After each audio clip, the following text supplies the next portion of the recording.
You're starting a new campaign, the players all arrive, and the first thing you ask the players for is write up the description of your character's death. Welcome to my channel. I focus on tabletop role-playing games, video games, and science fiction. One challenge with being a dungeon master is coming up with new and interesting ways for the party to come together.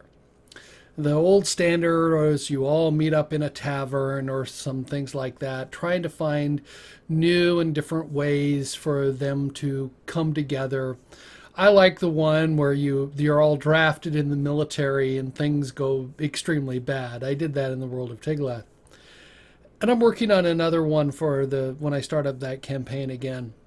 But this one just came to me tonight. I was going along and listening to some music, and it was Lazarus Heart came up, and I was thinking about Lazarus Heart, and I go, oh, resurrection gives me some interesting thoughts. And I go, imagine a lich who's doing a bunch of research into resurrection.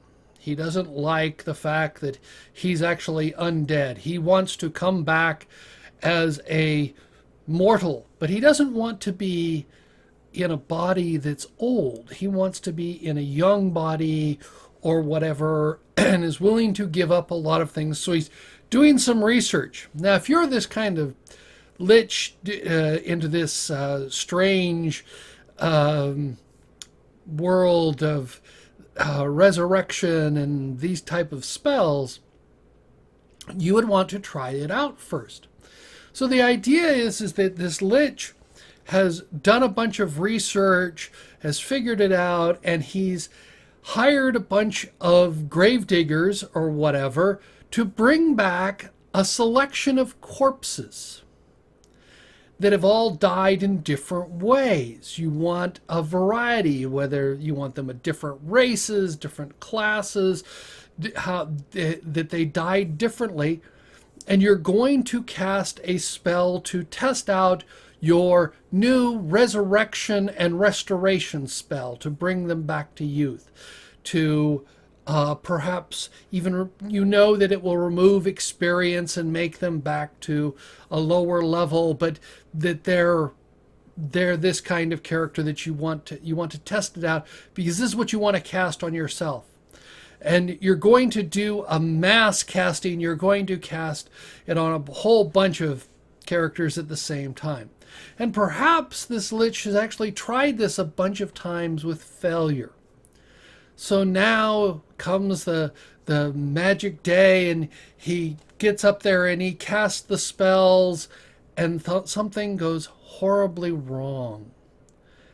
And the lich, his phylactery is actually destroyed in the explosion and things like that, but the spell worked.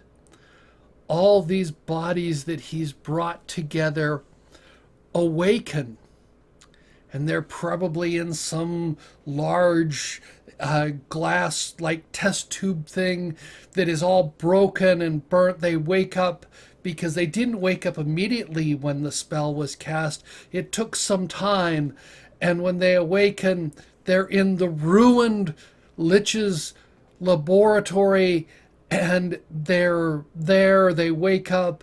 There's a bunch of equipment around. There's this dead, or, well, he already was dead, but this dispatched lich, but all his powerful spells and accoutrements have been destroyed or damaged or whatever. And you find other, quote, adventurers who also were going to be resurrected, but they're dead too. They didn't survive the process. So this is how the party comes together. This is a very different start, because you could actually, if you want to play this, the characters could be 100, maybe 200 years old, because the Lich may be trying to resurrect very old, do some interesting things. So they could have died 50, 20, 10, they could have died last week, they could have died 50 years ago, they could have died 500 years ago. They could be from around the world, they could be things like that. They don't know each other. They wake up, and depending upon, you could have them have their equipment beside them, or start with no equipment, but just gather up what's the equipment is there in the ruined Lich's laboratory. Opens up an interesting approach to starting a campaign. I'd like to hear your comments on this. This one is a very different starting than what I've seen. I've never played one like this. I haven't heard of anybody else doing one where the party is all resurrected at the start. So now you can explain, why you have the scar across your face because sword went through and sliced your head in half, but you've been resurrected and the scar didn't quite heal, or maybe it did. It depends upon whether you want it to affect the charisma or various things like that. And you have these horrible images of what happened when you die, or wondrous images of what happened when you died.